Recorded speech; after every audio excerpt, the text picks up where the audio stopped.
అమరావతి విట్ యూనివర్సిటీలో బీటెక్ విద్యార్థిని అనుమానాస్పద స్థితిలో చనిపోయిన వార్త తీవ్ర కలకలం రేపింది. ఆత్మహత్య అని చెబుతున్న యాజమాన్యం ఆ విద్యార్థిని మృతదేహాన్ని తల్లిదండ్రులకు చూపకుండా హడావిడిగా హాస్పిటల్కు తరలించింది. పైగా మాట్లాడడానికి వచ్చిన తల్లిదండ్రులకు కనీసం అపాయింట్మెంట్ కూడా ఇవ్వకుండా వైస్ ఛాన్సలర్ మోహన్ చాటేయటం ఆ విద్యా సంస్థ తీరుకు అద్దం పడుతోంది. ఈ దారుణ ఘటనకు సంబంధించి సీసీటీవీ ఫుటేజ్ బయటపెట్టడానికి కూడా యూనివర్సిటీ ఒప్పుకోకపోవటం మరిన్ని అనుమానాలకు దారితీస్తోందని విద్యార్థి తల్లిదండ్రులు ఆరోపిస్తున్నారు.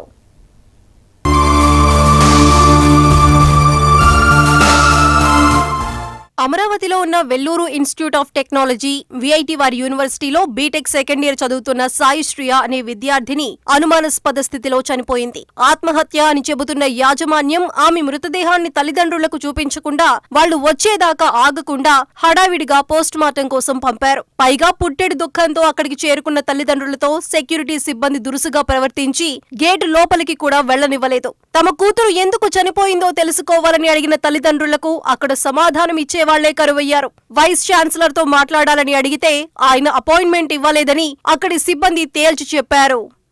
సార్ వీసీ గారు అపాయింట్మెంట్ కావాలి సార్. వీసీ గారు అపాయింట్మెంట్ నిన్న డిసీజ్డ్ బాడీ 17వ తారీఖు చనిపోయిన అమ్మాయి, దాని గురించి మాట్లాడడానికి పేరెంట్స్ తాతగారు చెల్లి వచ్చారు. ఒకసారి మాట్లాడాలి. అపాయింట్మెంట్ ఇస్తానన్నారా లేదా? మాట్లాడడానికి అవకాశమే లేదా? దేని గురించి అండి? బీసీ గారు చెప్పారా, మీరు చెప్తున్నారా?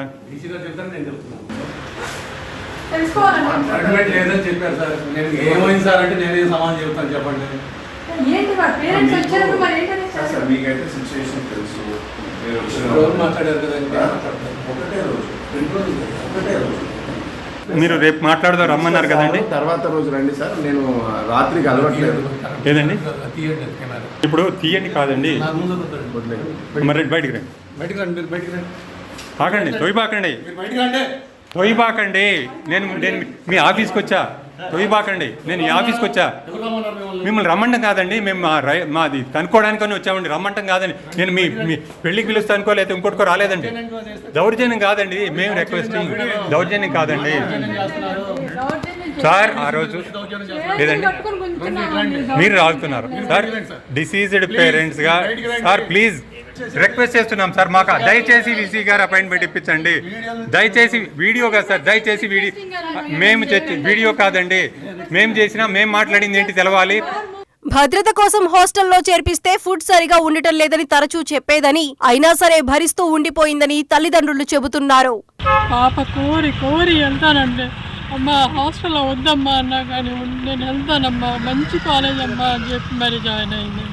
వద్దన్నా కానీ నేను ఇష్టపడి జాయిన్ చేసినాక సరే తర్వాత మెస్ బాగాలేదమ్మా, నువ్వు వచ్చేసి ఇక్కడ ఉండమ్మా, ఇక్కడ ఉంటే చుట్టుపక్కల ఇల్లు ఎక్కడా లేవమ్మా, బయట ఉండి వెళ్ళాలన్నా మనకు సేఫ్టీ ఉండదు, హాస్టల్లో ఉంటే నీకు సేఫ్టీ ఉంటుందమ్మా అని చెప్పాను. నేను ఒక 4 రోజులు సెట్ అవుతుంది అని చెప్పేసి అన్ని సెట్ అవుతుంది అనుకున్నానే కానీ నా చేతిలో డెడ్ బాడీని పెడతారని అనుకోలేదండి. మీరు వచ్చేదాకా కూడా ఉంచలేదమ్మా? లేదండి, మేము ఆ రోజు ఇమ్మీడియట్గా వచ్చేసేయండి అంటే యాజ్ ఇట్ ఈజ్ ఉన్న పలాన్ని వచ్చేసామండి.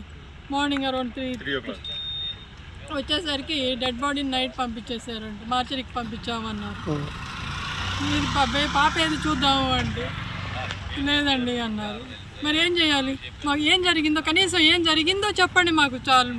మేమేమి అనట్లేదు, ఏం జరిగిందో చెప్పండి. మా పాపకి తిండి తిందా లేదా, కాలేజ్కి వెళ్ళిందా లేదా, ఏం జరిగిందో చెప్పండి. అటెండెన్స్ ఇవ్వండి, అటు కాలేజ్కి వెళ్తుందా లేదా, ఎందుకు దాన్ని బట్టి మనం ఎనలైజ్ చేసుకోవచ్చు అని బట్టి తెలిసింది ఏంటంటే అసలు 1 వీక్ నుంచి తిండి తినట్లేదండి. వీసీ గారిని కలిసారమ్మా మీరు? మాకు అసలు కలవలేదండి ఇంత మట్టికి. మా పాప ఊరికే అలా ఇచ్చేసి డెడ్ బాడీని తీసుకుని వెళ్ళడానికి కాదు కదా మేము పంపించింది. చదువుకుంటుంది ఎంతో కష్టపడి అమ్మ. అలాంటి పరిస్థితి ఇప్పుడు రేపు పిల్లలు కూడా, మిగతా పిల్లలు కూడా మాకు తిండి పెట్టలేదని కంప్లైంట్ చేస్తే అకాడమిక్స్లో దెబ్బ కొడతారండి. అలాంటప్పుడు నేను లూజర్ని కదా, నేను రేస్ చేయొచ్చు కదా. 1000 మంది కోసం నేను రేస్ చేస్తాను. ఇప్పుడు తమ బిడ్డకు జరిగిన అన్యాయం ఇంకెవరికీ జరగకూడదని ఆ తల్లిదండ్రులు కోరుతున్నారు. ఆ ఘటన పూర్వాపరాలు తెలియాలంటే సీసీ కెమెరా వీడియో విడుదల చేయాలని డిమాండ్ చేస్తున్నారు.